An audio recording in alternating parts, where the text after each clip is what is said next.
got a request for extraction from a member of the intel team who is working undercover at the prison. As you know, it's an enemy base. There's no time for the silent approach. Assault the base, secure the target, and get out of there. The target is our agent from the intel team. To say he's a critical VIP would be a massive understatement.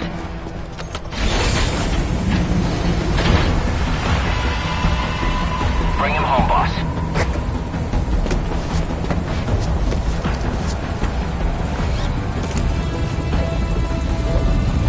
Got a visual?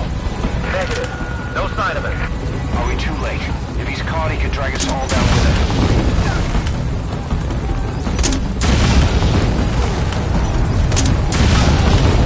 Check your surroundings carefully. Watch out.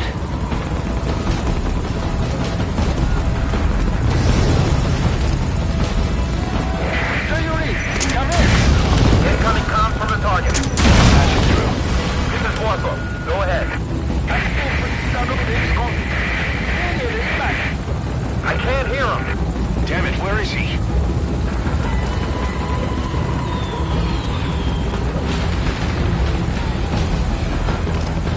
Clear, 11 o'clock. That his signal? En route.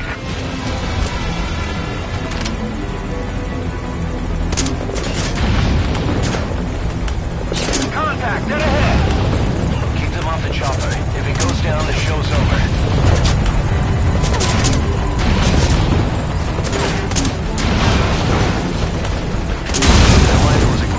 Underbarrel grenade launcher.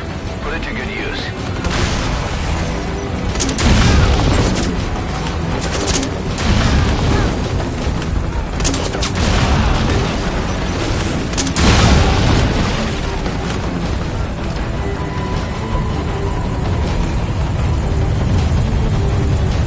Got visual on target. A vehicle. Did he steal that from the enemy? Not bad. Come on! Take out those hostiles.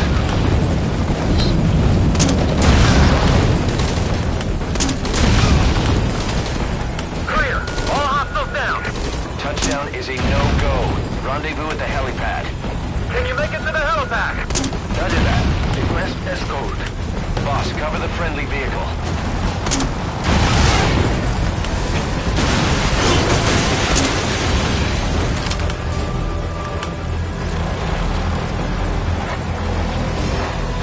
I'm good to drive. Just cover me.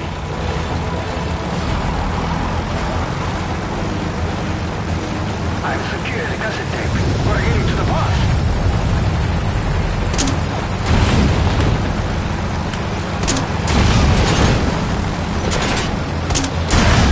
Enemy vehicle to the right. Take care of them. Nice work. Keep it up.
Great work.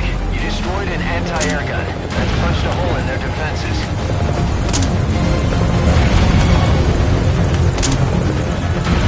Cover the target.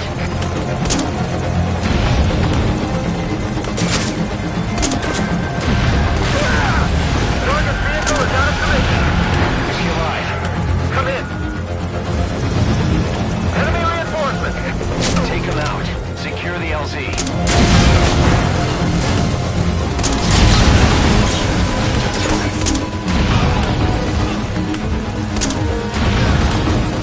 More reinforcements. Don't let him get close. Look through your scope to target enemies from a distance.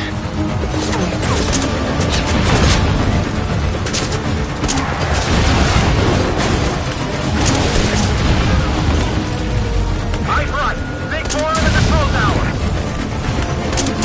Clear. Touching down. Boss, disembark and get the target.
hot zone. Returning to base. Confirmed. The target is safe.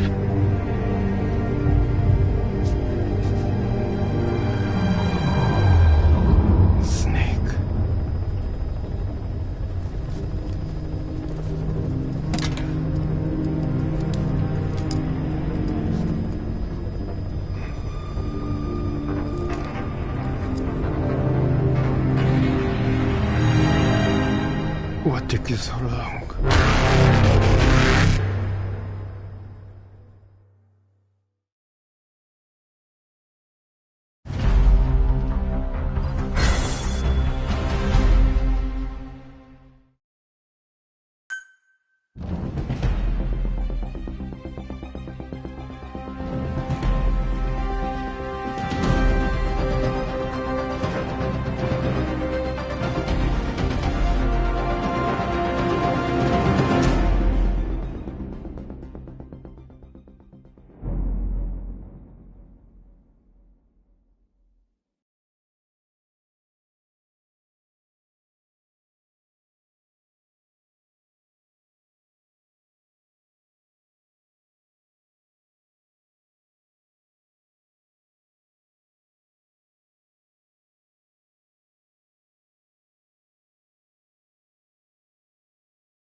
Contact with the undercover agent posing as a soldier at the base.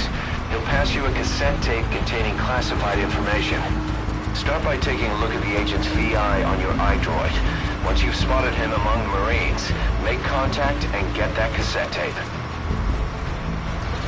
Thing is, he's not one of us, so don't let your guard down around him. One other thing, boss. I've been told you can also use the watchtower on the west side of the base to contact the target. Just climb up there and turn the searchlight on. Once he sees that, he'll come to you. Once you've identified him, approach him and grab him. That's the contact sign. When you get out of that truck is up to you. Just be sure to take a good look around first. This job, it came through a cutout, but I have a feeling the client is the Joint Chiefs of Staff. After all, the chairman has a lot of faith in you after Peace Walker. In other words, the agent you'll be contacting has been ordered by the nation's highest-ranking military officers to spy on a military base. Not your everyday story, but there's more to it than that. That base doesn't follow American, Cuban, or any other law. Somebody wants themselves a place where they can interrogate POWs as they please without being held to the Geneva Convention. A black site. Vietnam is dragging on. The tide has turned against the U.S. and military is exhausted. The CIA is in the same boat, only they've taken advantage of the situation by trying to build this convenient little safe house on the Cuban coast. But a plan of this insanity would never get rubber stamped by the JCS. An official proposal has been submitted, but it only makes mention of expanding the refugee camps. Something is going on in Cuba's little America, far away from the eyes of Washington. And the truth behind it all should be on that cassette tape. Open the front gate. Opening front gate. After identifying the target, approach him and grab him. That's the contact sign. Just make sure you wait until there aren't any other soldiers around.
look at the target's face on your iDroid so you'll know him when you see him. Open the menu tab, then select Mission Info.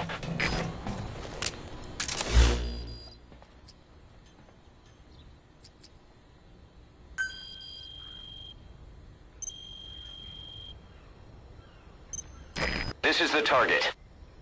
The military hasn't retrieved the information themselves, probably because they no longer know who in the Marines they can trust. This subversion appears to extend all the way to the base's higher-ups, and the source of it? The organization Pa spoke of, Cypher. You can bet on it. They're involved with the creation of that black site, and that is why the Pentagon chose us. We're their bait to catch Cypher, which means it also becomes a golden opportunity for us. We might actually get an up-close and personal look at the bastards.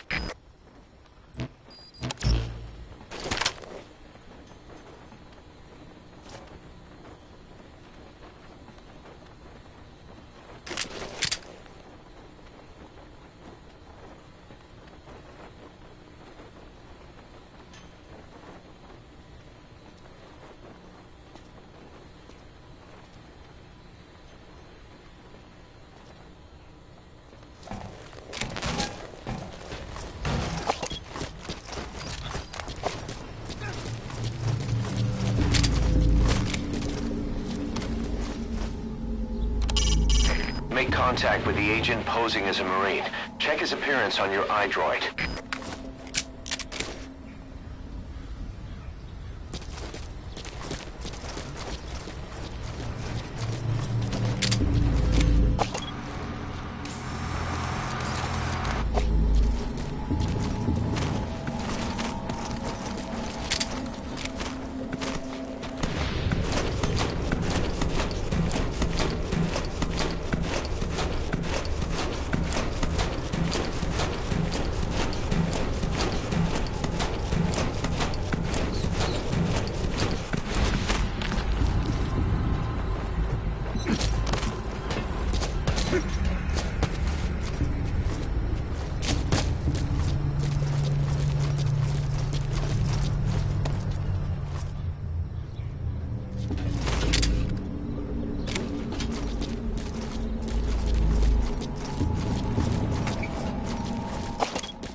There he is. That guy's the target. Make contact with him while he's still by himself. Approach him and grab him. Don't move.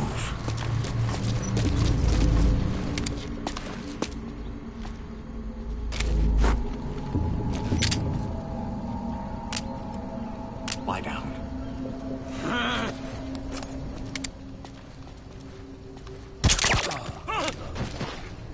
What? Hey, you all right?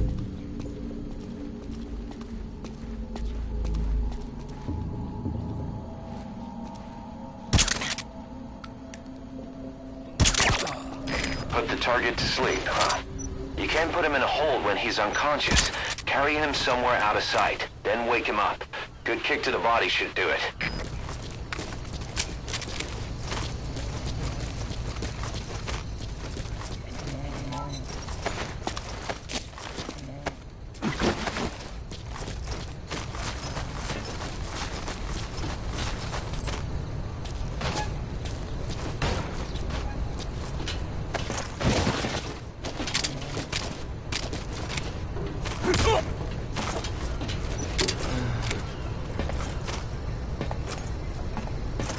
Hands up.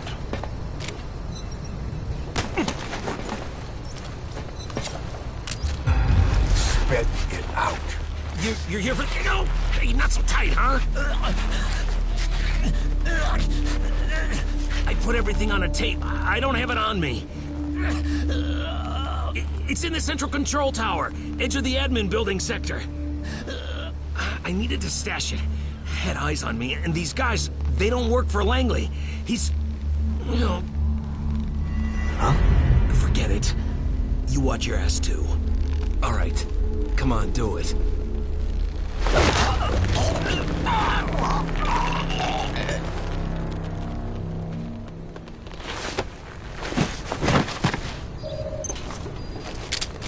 You better keep moving, boss.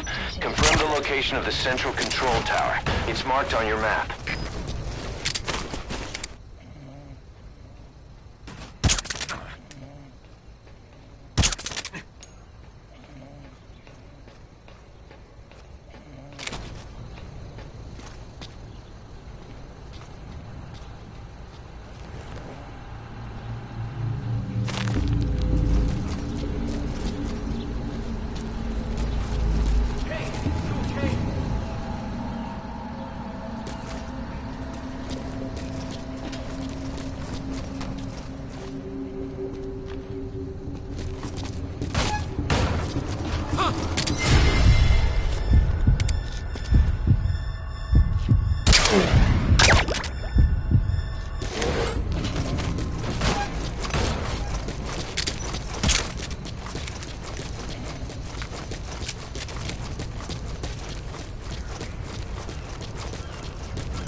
What's going on?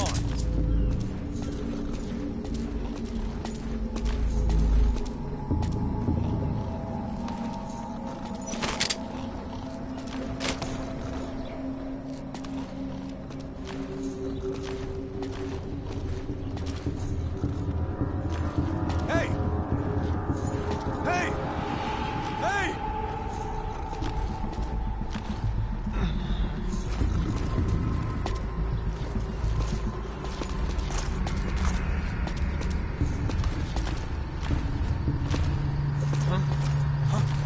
What the hell is this?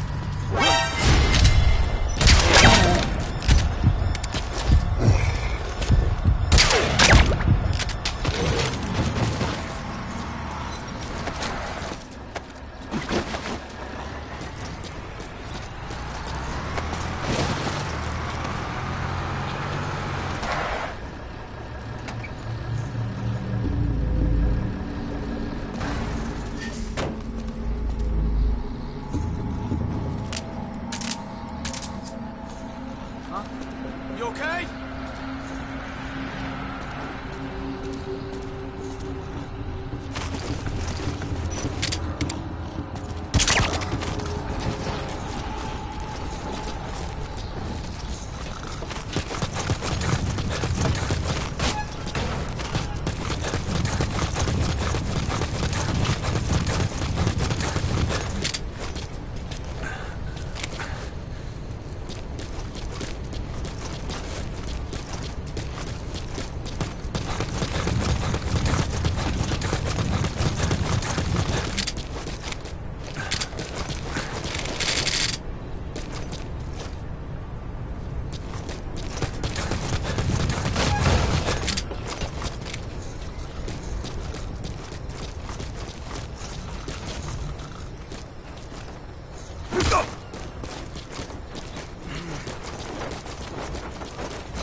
surveillance camera. That a trap? Did the agent set us up?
Roger that chopper request. It's headed your way now.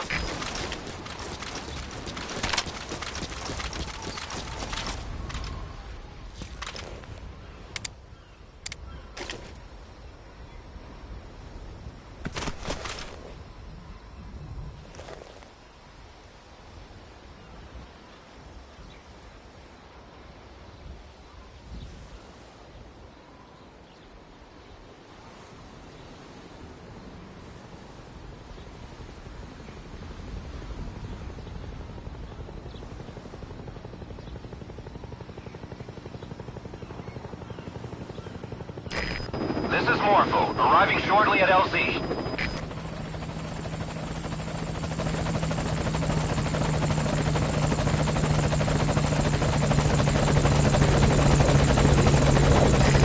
This is Morpho, on station at LZ.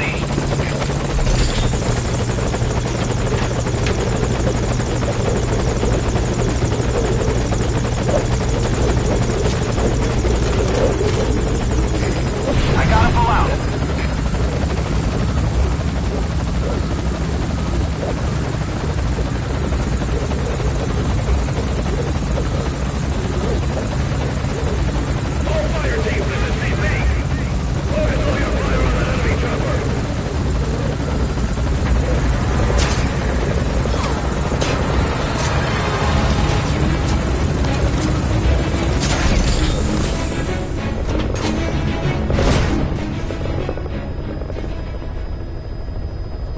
Retrieval complete.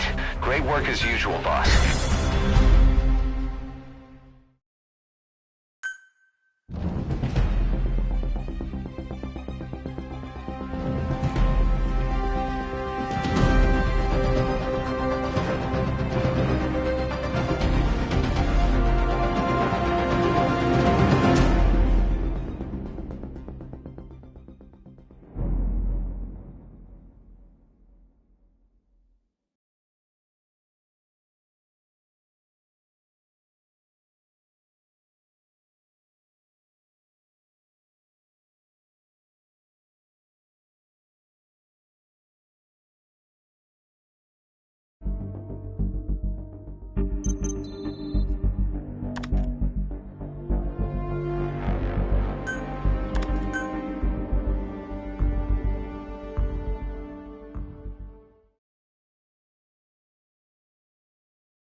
This mission comes from none other than the JCS. A MAGTF will very shortly conduct a heliborne assault on that base. Their objective is to seize control of it, and the one thing that could get in their way is the base's anti-air defenses. to take out the anti-air emplacements. Doesn't have to be all of them. Destroying 3 will allow the assault force to land. Once their destruction is confirmed, military choppers will descend on the base and the Marines will begin their assault. They don't know you're there, so you need to exfiltrate before they arrive.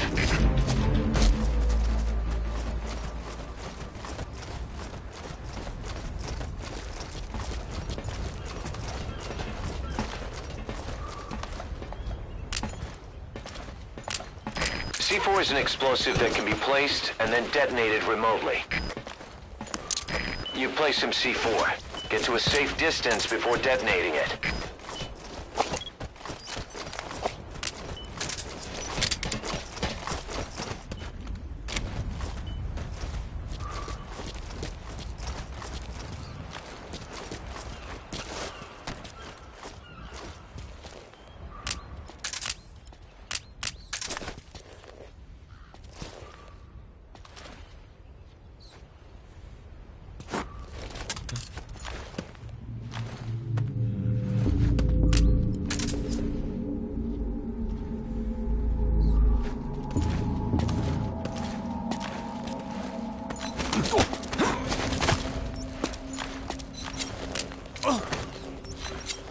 Speak. Boss, the enemies noticed the amphibious assault ship carrying the heliborne force. That's sooner than expected. Watch yourself. The enemy will stay on full alert from now on.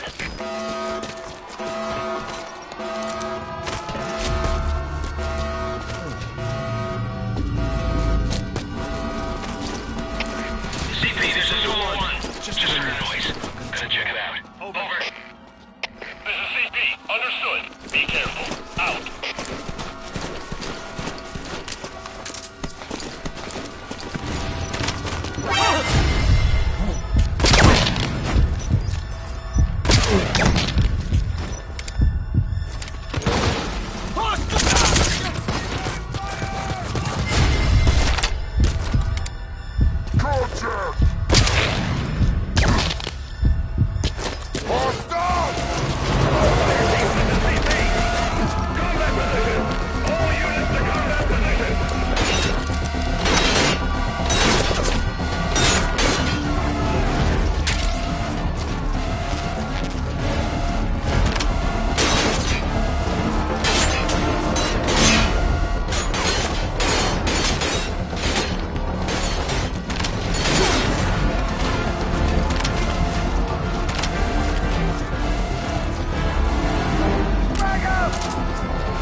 You're seriously injured. Find somewhere safe to rest. That'll give you a chance to apply first aid.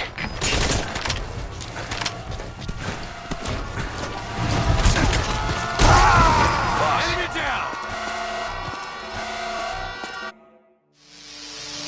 Boss, what happened?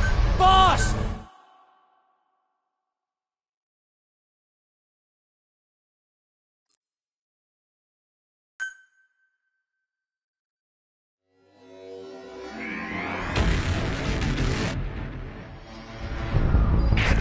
Boss, this mission comes from none other than the JCS.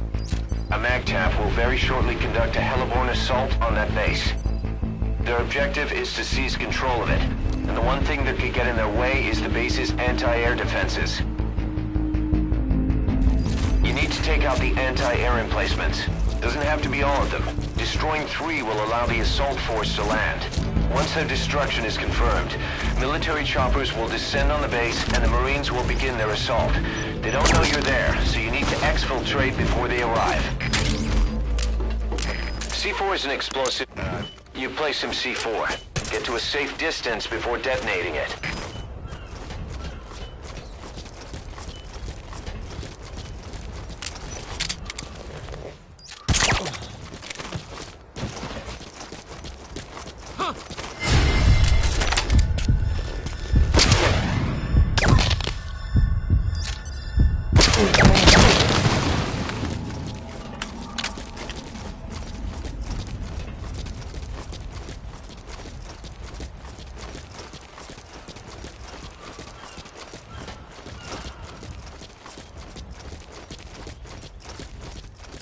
Boss, the enemy's noticed the amphibious assault ship carrying the heliborne force.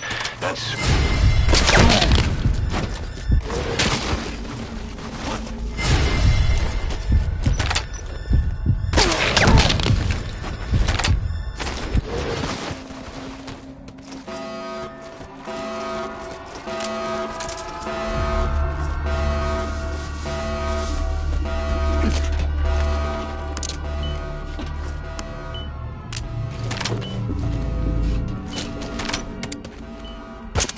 No visual! CP, this is Delta 2. Spotted a suspicious individual. Going to check it out. Over. This is CP. Understood. Keep your guard up. Out.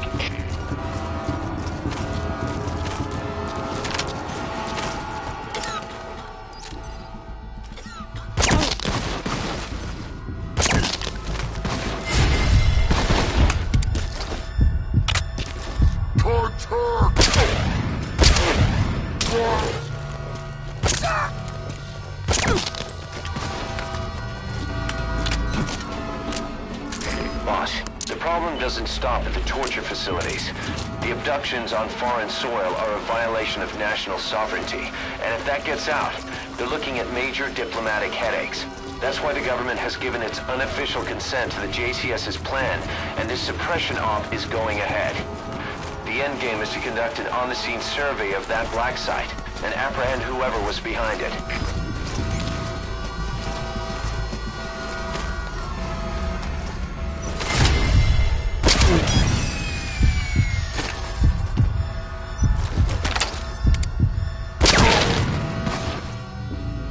All fire teams, this is CP. We lost the security camp. There's no reason for it to be down. Whoever's closest, go check it out.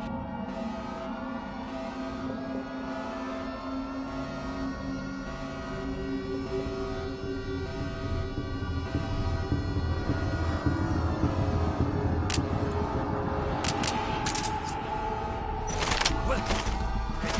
You all right?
Understood. Don't let your guard down. They could still be in the area. Out.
Lie down.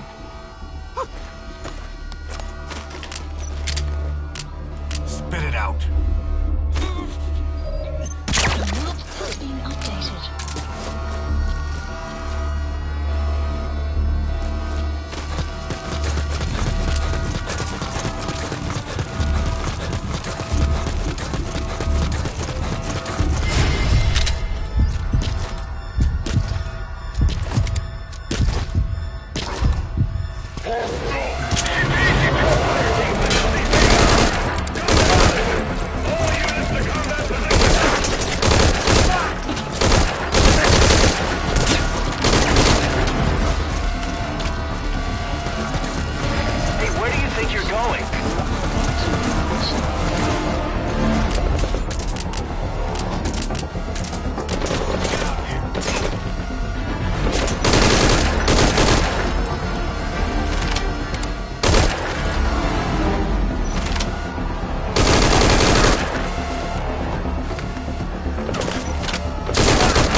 Okay.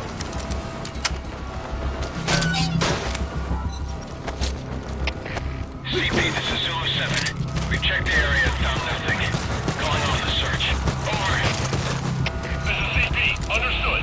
Stay alert. Don't let them get the drop on you. Out.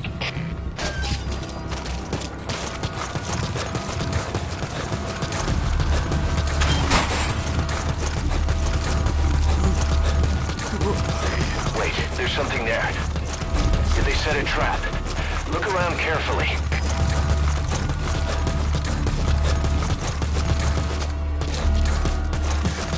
What them are you? Rescue me.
Let them know. Okay. What? Tell them. Home soon. Please select a landing. Keep an eye out for nearby enemies. They could try to shoot down the chopper.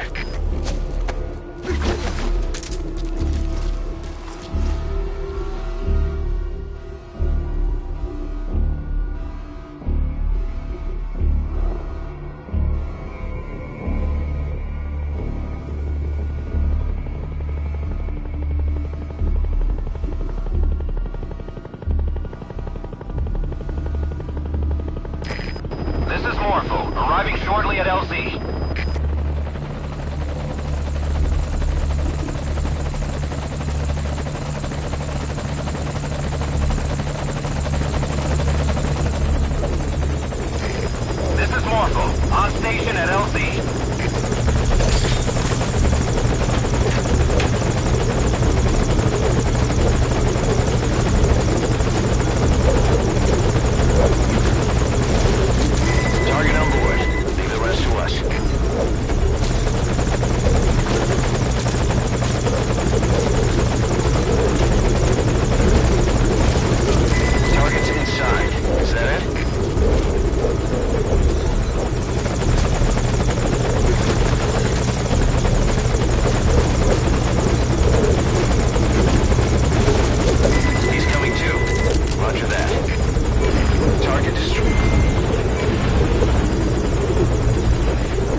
the targets. The heliporn is sold and commence now. You need to exfil. We have damage to our vehicle.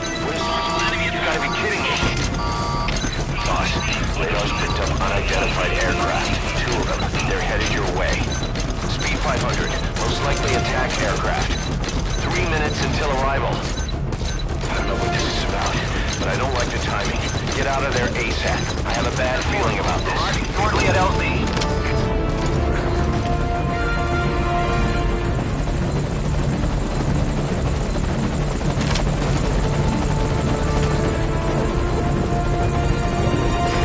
This is Morpho, on station at LZ.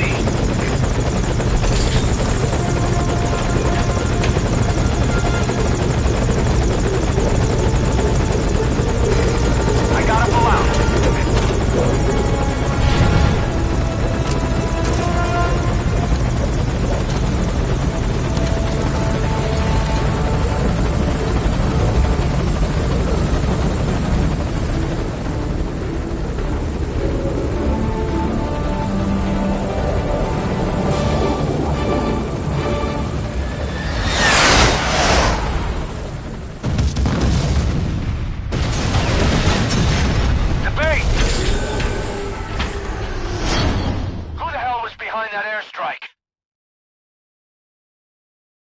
That may not have gone as planned, but we fulfilled our end of the bargain.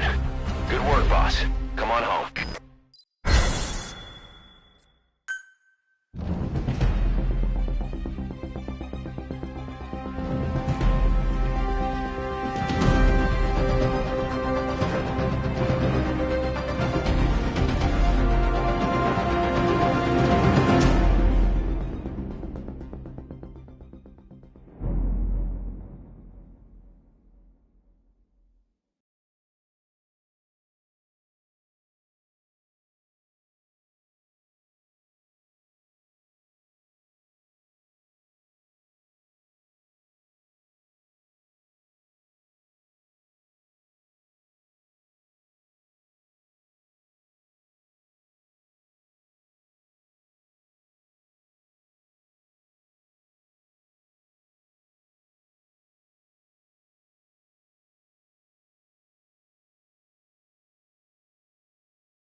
He told us everything. Don't worry, I kept my word. He didn't suffer long. Here. You earned it.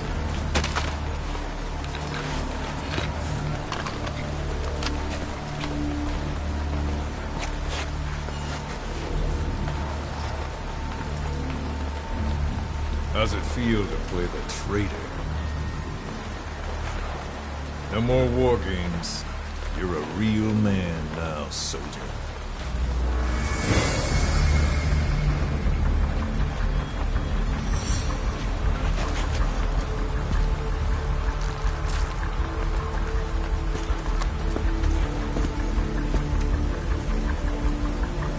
Give my regards to your boss when you get home.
"10 days ago, we got reports that Paz was still alive.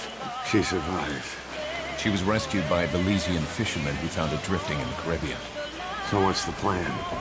Silence her before we're compromised? No. I've got something else in mind. Our friends at Cypher suspect Paz could be a double agent. She's being held for interrogation at a camp on the southern tip of Cuba. Black site. Nice.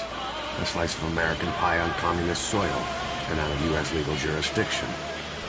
The upcoming inspection of Mother Base has to be connected somehow. The timing's too perfect. The UN's nuclear inspection. My guess is they're trying to corroborate Paz's leak. What an army without a nation. Word of our capabilities gets out, and we'll have the whole world out to shut us down. Having an American private intelligence agency involved's bad news. Cypher's the ones who sent Paz to us in the first place. She knows their true nature. Right. Paz is our only link to Cypher. If she's still alive, we need her on our side.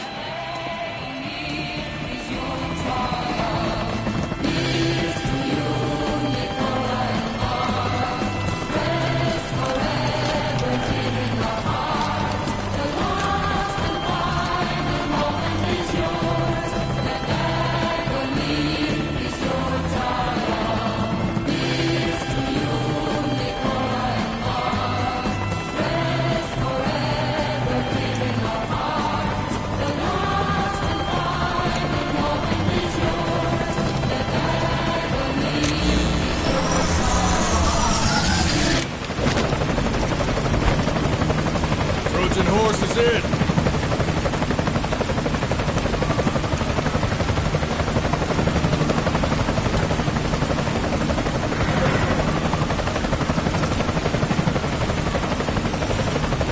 This pirate crackdown's a go!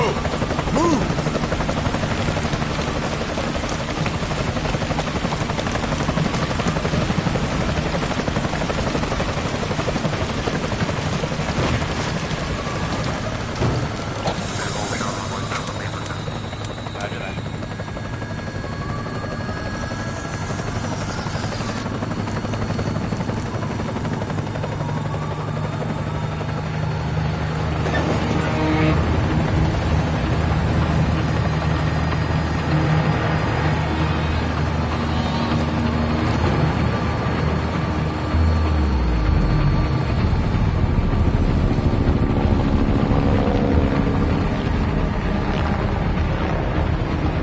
So who's the other target? That would be Chico. He's being held in the same area as Paz. Last radio contact was 40 hours ago. Find them both. Bring them back alive. Enter the compound from the south cliff. Secure Chico and Paz, then report back from the rendezvous point.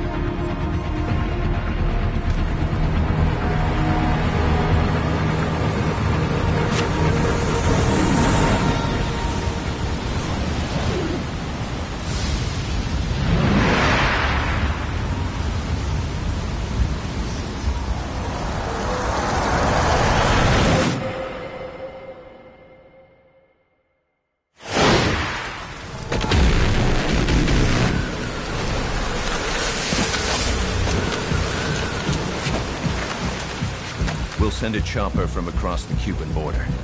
You should be back at Mother Base in time for lunch. You'll probably just miss our guests. The only catch is you go in solo. The politically sensitive nature of the mission needs backup is not an option. Fine. I like some alone time now and then.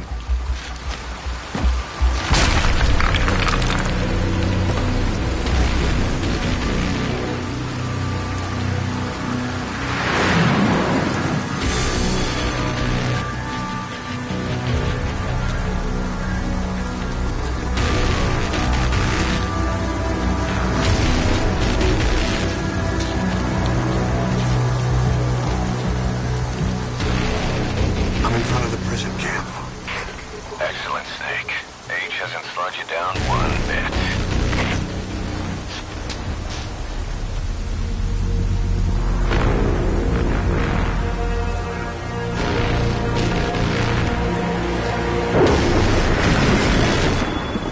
Kept you waiting, huh?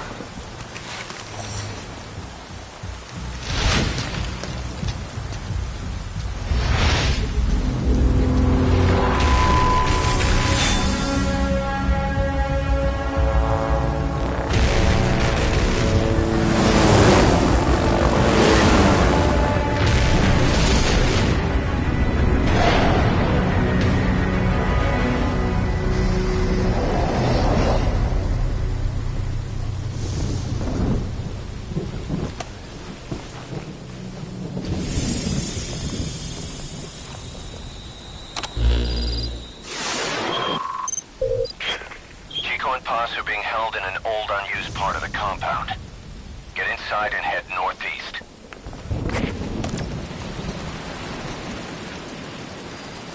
Mission info has been updated. This is an infiltration mission. You've got to stay out of sight. Before you go any further, use your binoculars to recon the area.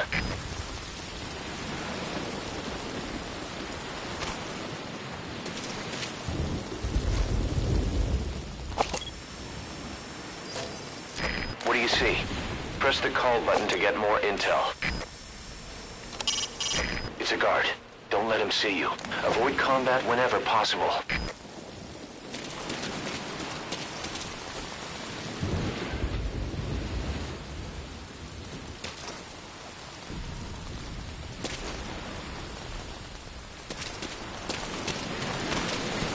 If you ready your weapon while crawling, you can move horizontally left or right. If you do that holding the dash button, you'll move faster.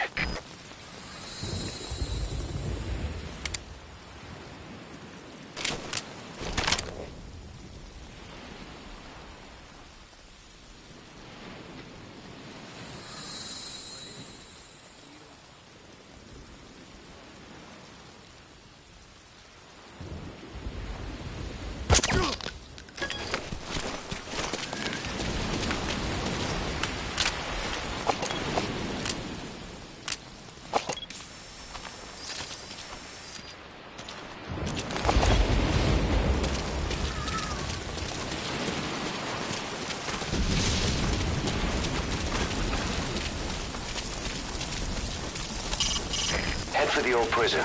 You'll find the targets there.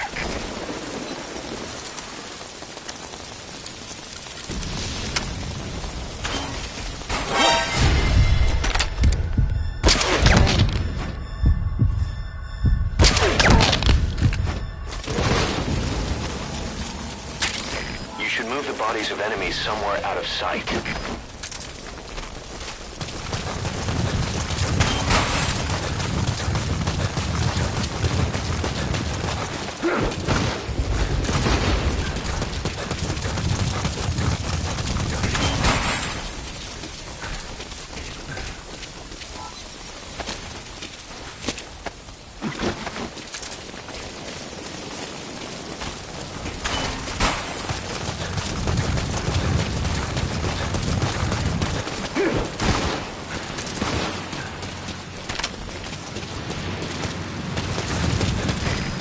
an obstacle, press the action button.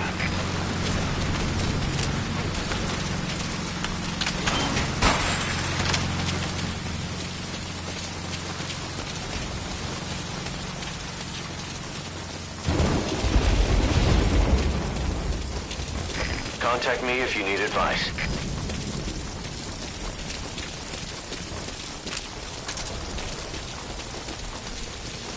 That rain just won't let up. It'll help you stay out of sight, but watch you don't get hypothermia.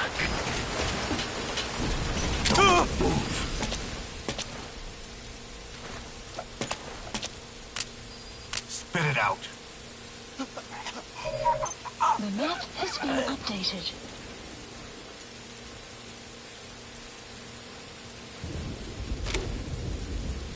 CQC is effective. You can now either interrogate him, knock him out, or kill him. His life is in your hands.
Take a good look at the enemy through your binoculars, and you can mark him. Marked enemies can be sensed when nearby, even if there's a wall between you and them. But it only works if you stop and take the time to focus your attention. This helps you maintain situational awareness. Try it.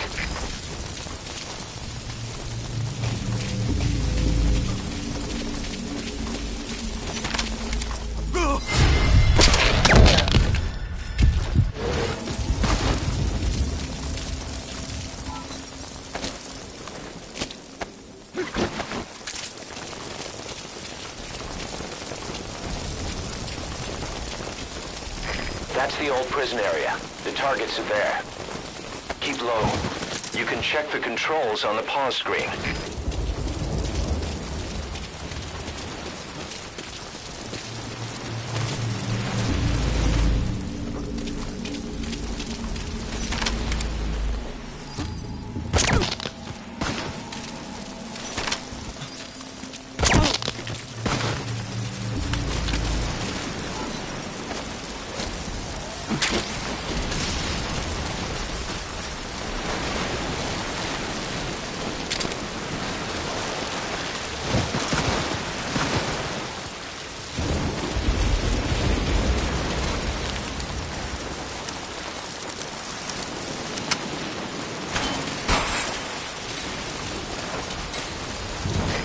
Someone in there. What do you plan on doing?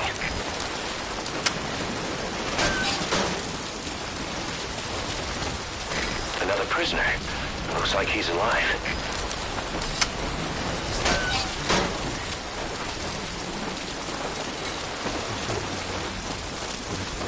A POW. That's fine if he has some intel, I guess.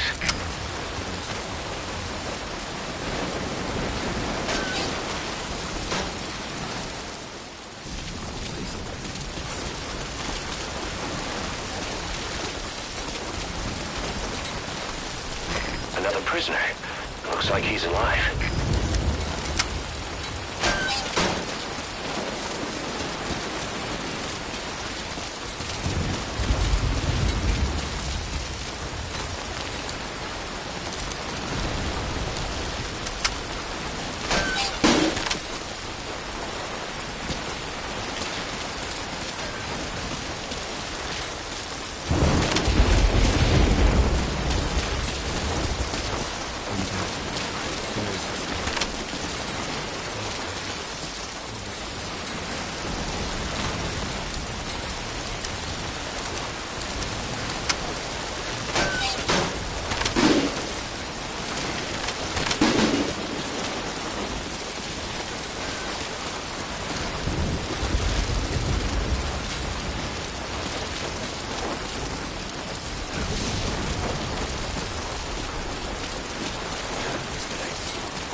Chico, it's me. No! No! Go away! Go away! Come on, man. Let me out of here, please. Get off me! Get off! Chico, keep it down. Go away! Only take a second. Right over here. Hey, you gotta let me out. You let me out, no! Stay here. Get off me! Get off!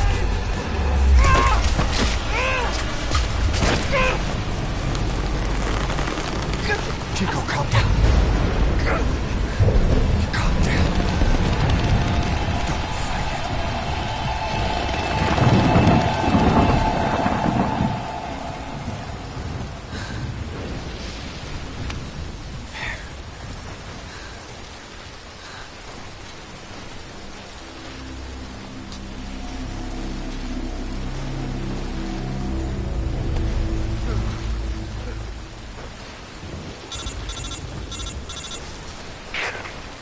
I got Chico.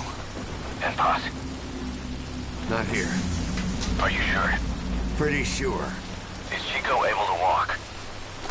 Hold on.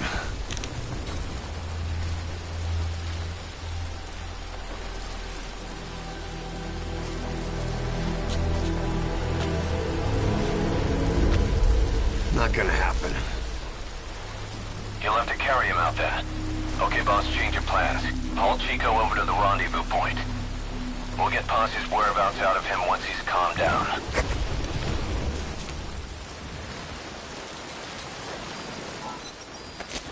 Mission info. I've marked the RV on your map. Okay, now carry Chico there.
That's something they could never understand.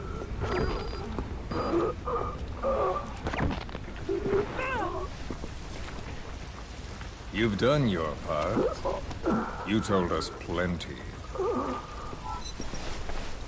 You've known the pain of ages. And even now you think, as any person would, that this can't be happening. Is it education? Morals? Faith? Just the imprint of a lifetime of stories. Face to face with oblivion, which is where you are. And you still think that help is coming. The world you were born into is made to save you. Isn't that right? Of course it is. Everyone knows that.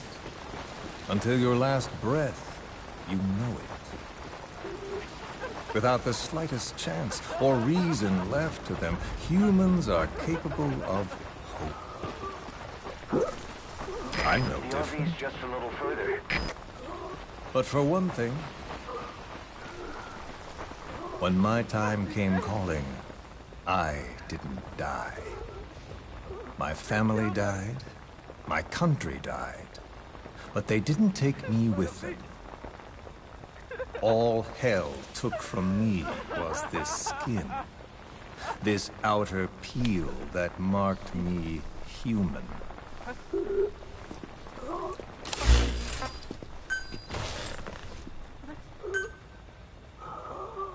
Let's go home. Great. You reached the RV. Put the target down for a minute. Elsie... Chico, where is Paz?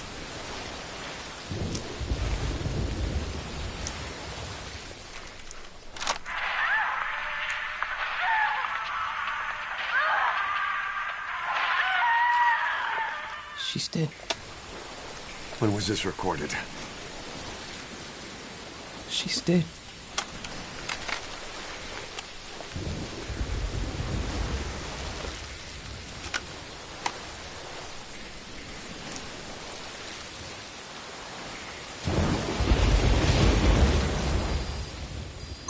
Okay, now use your iDroid to call the chopper for pickup.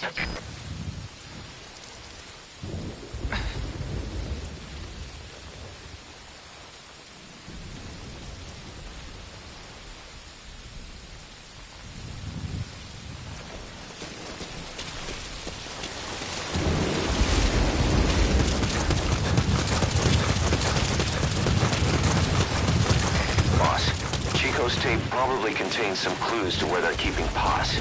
Select it on your iDroid to listen to it.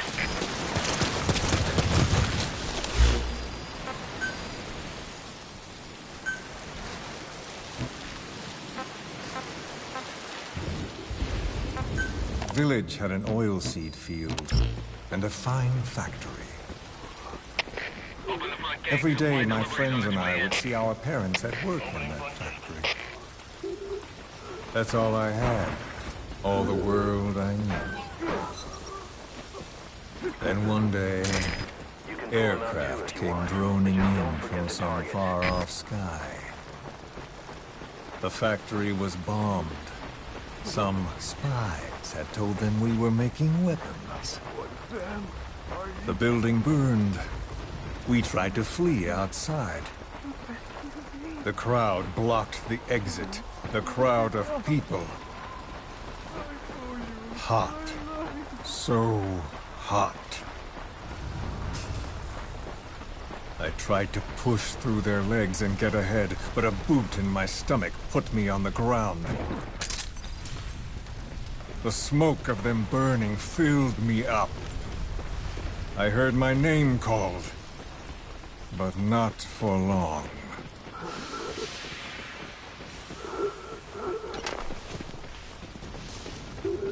At the infirmary they carried me to, a nurse in the corridor saw me and remarked, as if it happened every day, they should let the poor thing die. Those are the only words of my mother tongue I remember. It was the language of my village. Until foreign troops invaded. Then the last identity I had left, the words I spoke, were pulled from me. My skin would never feel anything again. This face would be burned again, in torture, at foreign hands. But I still writhe in that burning factory. doused in scalding rapeseed oil. That's all I have to feel. That pain. All I have to remind me I exist here.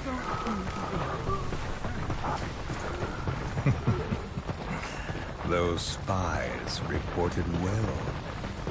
We made weapons, all right.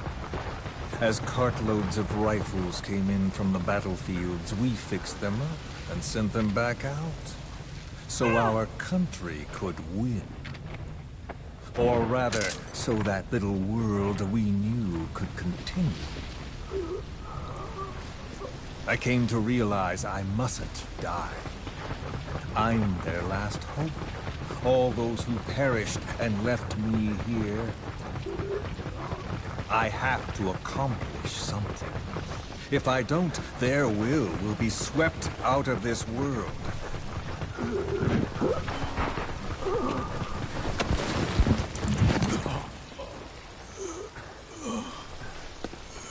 So, do you see me now?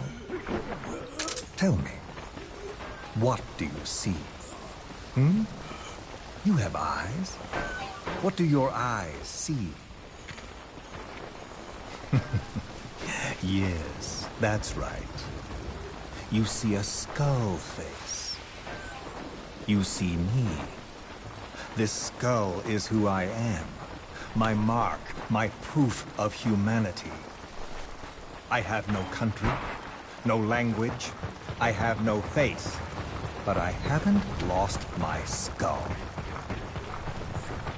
So I told myself, the pain and effort that keep me alive will never know relief, never bear fruit, never be repaid.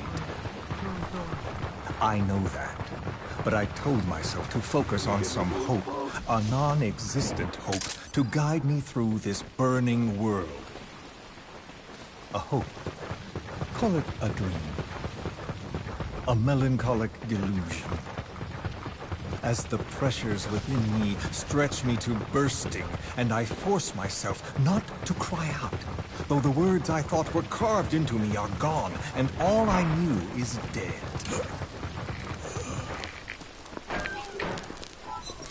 I know how you feel. I've felt that. So show me that I'm not the only one. That you too can return to this world for revenge. Do you see me? Don't die. Don't die. Ah.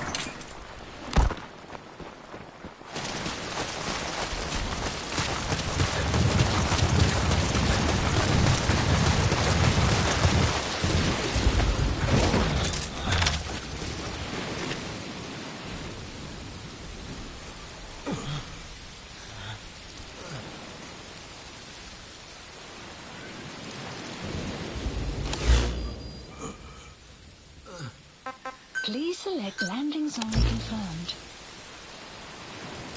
Roger that chopper request. It's headed your way now.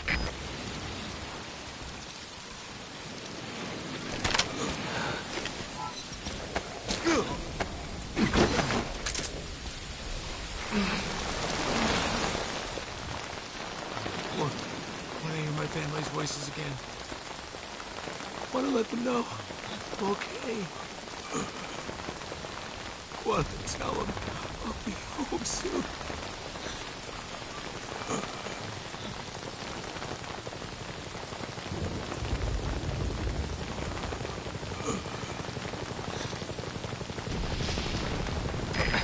This is Morpho, arriving shortly at LZ.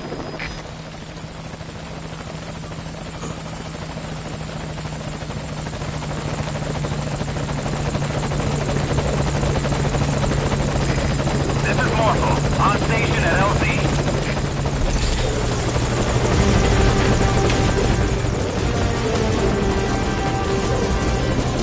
Put the target on the chopper.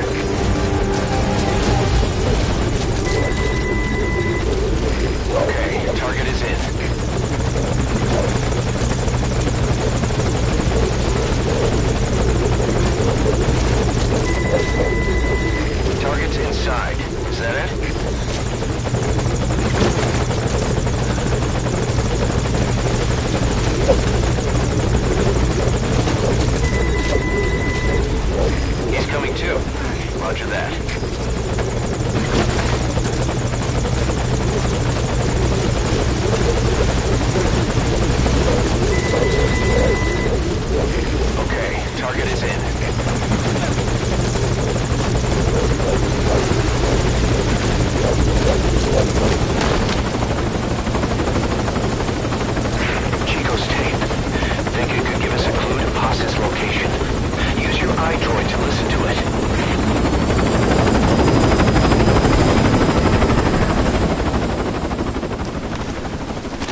words people have to say. That's something they could never understand.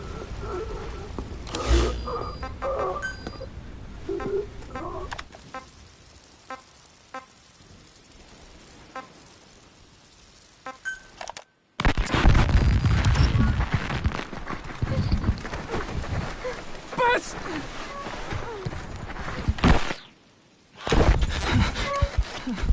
On your feet. Okay.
As of today, I will be living here at Mother Base.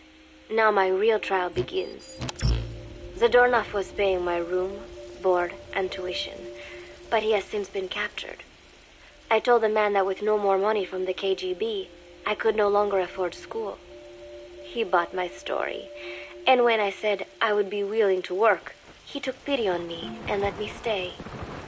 For some reason, Miller really pled my case. That was helpful, but the man is still a fool. His men are no better. They think their training makes them strong, but that kind of strength is nothing in the face of true power. And better yet, they wait on me hand and foot, believing I am just a schoolgirl. Looks like I won't be working too hard after all.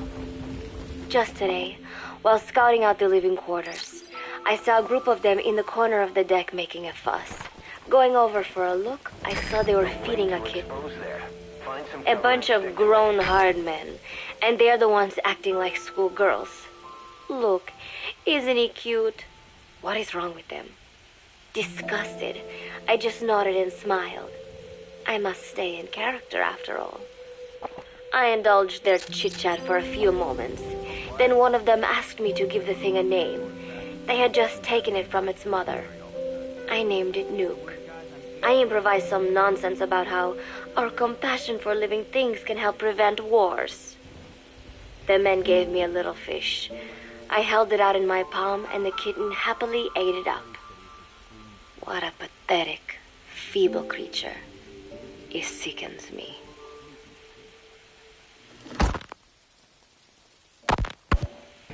Today, Chico invited me to go fishing with the soldiers. I suppose finding one's own food does have its merit, but I prefer not to be involved in such a degrading task.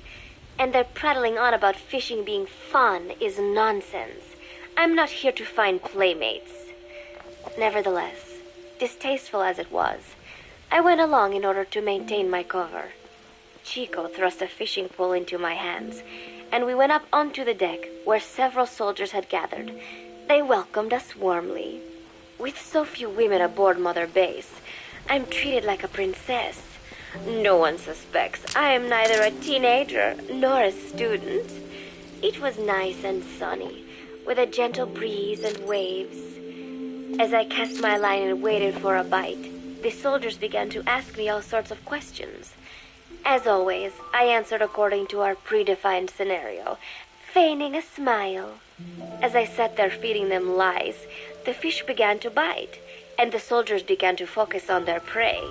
Chico had his bait stolen by a fish, and got so angry that he stood up and nearly fell into the sea. Everybody laughed. It almost made me want to join in too. At some point, I got a bite myself. The instant after I felt that first gentle tug, the fish yanked the line with astonishing strength, and I let out a cry of surprise. I thought he was going to be huge. It was my first time fishing, and I was a bit flustered, so the soldier beside me helped by supporting the pole from behind. "Reel it in," they shouted. I nodded, turning the handle as fast as I could. I wondered what kind of fish lived below the surface, and thought back to the deep sea dives I had to do as part of training. Those were difficult days, but I remember finding the multicolored fish gliding through the water incredibly soothing. After a hard fight, I pulled it up. To my surprise, it wasn't even half a vara, rather anticlimactic. But I wasn't doing it for fun, so I wasn't the least bit disappointed. Nook was hovering nearby with an expectant look on his face, so I gave the fish to him. All in all, a thoroughly wasted day. Preparations are coming along nicely. No one suspects me of being the one to let Zadarnov out of his cell. Today, Amanda and I taught Cecile how to make gallo pinto. It is a simple home-cooked dish consisting of black frijoles mixed with arroz. It is well known throughout Central America, not just in Costa Rica, so it is no surprise that a Nica like Amanda would be good at making it. But I was raised in the States from a very young age, and can hardly even remember my mother's gallo pinto. Having to make chit-chat with that clueless bird lover and the so-called revolutionary was excruciating. And, clueless or not, I wanted to be especially careful around Cecile, the one who actually recorded that tape. Thankfully, Miller and his men seemed to believe I mistook the tape I found for one my friend made. In any case, one can never be too careful. Anyway, the three of us minced garlic and herbs, then cooked them in a pot with frijoles we'd soaked overnight. While waiting for them to cook, we sautéed onions and arroz in a frying pan. Cecile worked the frying pan according to Amanda's directions, but seemed a bit glum. She does have a knack for cooking, though. She is French, after all. We added water to the pan and watched the arroz begin to steam. While we waited, Amanda shared memories of her mother with us. They had been separated because of Simosa, but the taste of her mother's cooking was still fresh in her mind. When the frijoles were ready, we drained the water, stir-frying them with the rest of the vegetables. Quite a complicated process for home cooking. Nonetheless, it kept them occupied. The longer we sat and talked, the greater the chance of my arousing their suspicions. With women, it is not enough to just bat your eyelashes and giggle. It takes a lot of effort to divert attention. When the arroz was done cooking, we folded it into the frijoles and added salsa, stirring the mixture as it simmered. At this point, for some reason, the conversation turned to romance. Why does it have to be that way whenever women get together and chat? Cecile fancies herself to be well-versed in such matters, and gave Amanda all sorts of advice. It was harmless enough, until, to my irritation, she began pestering me whether there was anybody I liked. Not right now, I said, trying to dodge the question. But she pressed on. It's Snake, isn't it? I gritted my teeth and played it coy. Maybe. Cecile nodded and giggled. He is pretty sexy, isn't he? What a ditz. It's all I can manage to just survive. The thought of romance has never once crossed my mind. I have no interest in that kind of man. Soon enough, a rich aroma began to fill the room. The gallo pinto was ready. Nuke came over and rubbed up against our legs, looking for a handout. Unfortunately, it was not the kind of food a cat would like. We let a few of the soldiers have a bite, and then headed off to the mess hall. The home-cooked flavor we'd achieved was a big hit with the men of MSF. Not that we are trying to impress them or anything. Even I could manage a dish like that. Snake enjoyed it too. Let me make this absolutely clear. I have no interest in that man.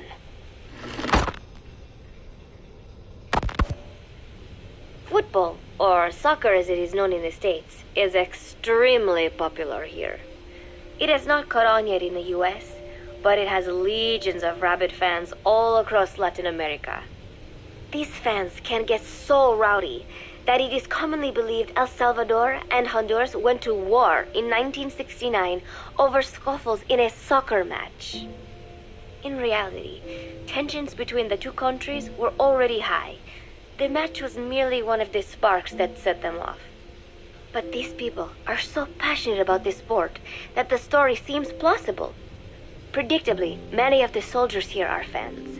They have apparently divided themselves into Costa Rican and Nicaraguan teams and started playing each other. To play, you need a ball and 2 goals. The R&D team built and set up simple goals on the deck. I had absolutely no interest, but Chico insisted that I come and watch. It was not a proper match by any means. The pitch was not even regulation size, but the players and spectators alike got pretty excited. They banged empty cans and shouted cheers through the handmade megaphones. It almost felt like carnival. Huey, the referee, blew a whistle to start the match. The soldiers' training has left them in excellent physical shape, but they lacked the honed skills of professionals and their play was quite rough. Midway through, one of the men collided with another. They started shouting at one another, but Huey stepped in. "I thought we had forsaken our countries, become one with the earth," he said, quoting Snake. "We are not competing for national pride here, and we are not fighting for the good of any one country. This is not a war. Soccer is a peaceful sport, am I right?" The soldiers nodded. They know the pain of war, and they share Snake's vision. Perhaps that is why all this resonates with them. Team Costa Rica was down a man, and somehow I was picked to fill in. Costa Rica had the advantage up until that point. I suppose Huey wanted to keep it balanced. The soldiers agreed with Huey's call. Maybe the Costa Rican players felt an even matchup would be more fun too. I could not be bothered to run at first, but chasing the ball out there in the hot sun, I was soon drenched in sweat. Before long, I found myself actively seeking out the ball, partially out of desperation. I picked up a loose ball deep on the opponent's side of the field. Even though he's Nicaraguan, Chico cheered me on, yelling, "Go for it, shoot!" I launched the ball as hard as I could, only to have it blocked by the keeper. Disappointment only increased my determination. In the end, I didn't score a single goal, and Costa Rica gave up its lead. It was really close, though. We congratulated each other on a good match and sprawled out in the shade on the deck, exhausted. The ocean breeze felt so nice on my sun-soaked body. Nuke came over. It is one of his favorite spots, and stretched out next to me. And together, we watched fluffy white clouds drift lazily across the clear blue sky.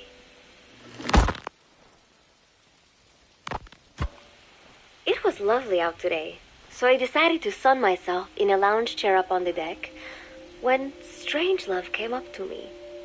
Despite the heat, she was in her usual long sleeves and pants. I waved at her. She looked away and mumbled, "Hello there. Fancy meeting you here."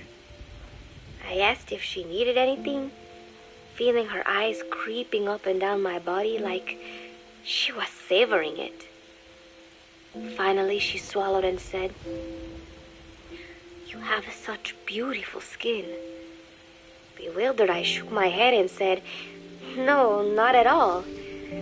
I had heard rumors that she was a lesbian, but she couldn't be after me, could she? She continued to stare and said, "No, it is beautiful, but you must not let yourself get so tanned." And then she took my hand in hers. "What is wrong with a little sun?" I asked, trying to cut the conversation short. But she shook her head violently. No, you mustn't. A young lady should take better care of her skin. She was acting strangely now, as if aroused. She lectured me on the perils of tanning, how it ages skin, causing wrinkles and spots, and in the worst cases, even skin cancer. I knew already that tanning could cause spots, but I thought only pale-skinned Anglo-Saxons had to deal with that. Having a scientist tell me it causes aging, though, that spooked me a little. If I am to keep playing the teenager, I will have to start paying more attention to my skin. Sensing my anxiety, she took a small tube from her pocket. She said it was the sunscreen she always used. She told me to keep it. I didn't know what to say. I was more than happy to take it, but exactly what were her intentions? Was she merely being nice? Or is she really into me? Either way, there was no reason to refuse, I suppose. I have undergone training. An out-of-shape woman does not pose any real threat to me. Having power means not being afraid. It is the same on a global scale. A country with nukes can dictate terms to a country without them. I thanked her and took the tube. Then she offered to put some on for me. She squirted some lotion onto her fingers and began rolling it into my chest. It happened so suddenly, and I was so taken aback that I did not even think to protest. She caressed my stomach with her long white fingers, then slid them upwards between my bikini-clad breasts. What? Wait, I sputtered as her moist eyes met mine. She was beautiful. Somehow, I found myself captivated by this woman more than 10 years my elder. Hold still, she whispered in my ear. I nodded silently, unable to refuse. My body went limp, motionless, as if in a trance. Gently, carefully, she rubbed the lotion all over my entire body. I shouldn't have enjoyed it, and yet I could not help myself. For a moment, I was spellbound. That woman is dangerous. I had better watch myself. Protecting one's health is an important part of any agent's job. But despite my best efforts, I have caught a cold. Now that I think about it, Mother Base's numbers are on the rise, with soldiers coming from all different places and backgrounds. It is no wonder, then, that sooner or later someone would bring in a virus. That said, what I have got is just a common cold. The medical team said I'd need a few days rest, so I've been restricted to my room and put on bed rest. I thought I'd gotten used to not having anyone around to relate to, but at times like these, being alone is just miserable. All I could do was lay there and stroke Nuke's back, trying to take my mind off how bad I felt. Nuke just sat there, not making a sound. But I did have visitors.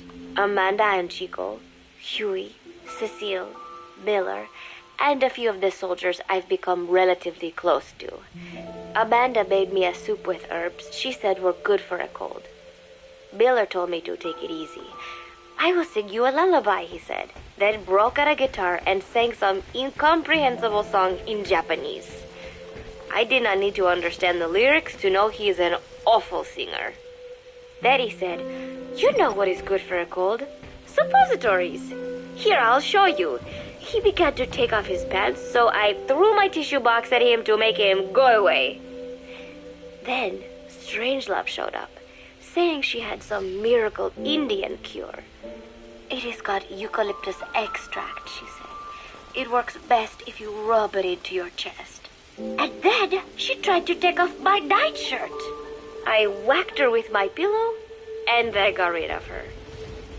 Chico brought me a little flower in a cup. It had been growing in a little bit of earth that probably found its way on board, stuck to something else. I found this on the deck. Here, you can have it. He tried to act nonchalant, but I am pretty sure he's got a crush on me. None of them understand. If they thought these little visits would cheer me up, they were wrong. Tonight, Snake himself came to my room. Like the rest, he believes I am just a schoolgirl and treats me as such. Why did you abandon your country? I asked him. Why create the MSF? Of course, I knew the answers already, but I wanted to hear it from him. As I had imagined, he was not exactly forthcoming. All he would say is that his country abandoned him because all he could do was fight. And that is why he needed the MSF, because that is all he is any good for. Then he said, fighting is the only thing I understand, but that does not mean I have got a grudge against those who believe in peace. I am not one of them, and I do not believe in peace. Conflict is in man's nature. We fight our enemies in order to survive. Maybe we are not so different after all, he and I. But that is exactly why I'm going to have to kill him. Or else he will have to kill me. When I stop and think about this wretched existence, being killed by a man like that suddenly does not seem like such a bad thing. Every month, Mother Base throws a party for all the soldiers whose birthdays fall in that month. There is something strange about a military organization having parties. Really though, it is just an excuse to drink and make noise. It is not easy to get alcohol on a fortress in the middle of the ocean. Most days they are training from dawn till dusk. They do not have time for things like drinking. That is why Snake and Miller came up with the idea, to give everyone a chance to let loose. Obviously, a bunch of boors like that are not going to bother with blowing out candles on a cake. Rather, they sit there in a cloud of cigarette smoke, drink beer, eat meat, tell tasteless jokes, and swap crude insults about one another's hometowns. But it hardly ever breaks out into something serious. They talk up a storm, but they're just having fun. It is funny. You have got members of FSLN rubbing shoulders with the UCLAs, people who once would have considered the other mortal enemies. I wonder if that is what makes Big Boss so popular. In leaving their countries behind, they leave their hatred for other countries too. Miller seemed a little protective of me. Hope they're not being too crude, he said. But soon enough, he too was drunk. He yelled, "Come here and take a look at the real Kazuhira Miller." Then dropped his pants and mooned everybody. The other soldiers burst out laughing.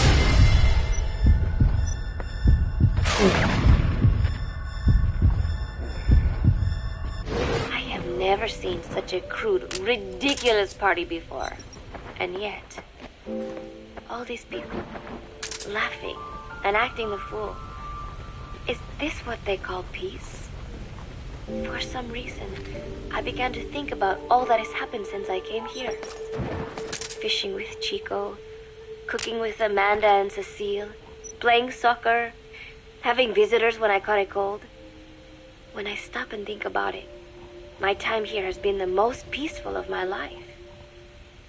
But that is about to end. I cannot imagine he will be willing to negotiate. It seems I am to fight the legendary Big Boss. I do not know if I'll be able to beat him. But if I have to choose between death and defying Cypher, I will gladly choose death. The thought of dying does not scare me.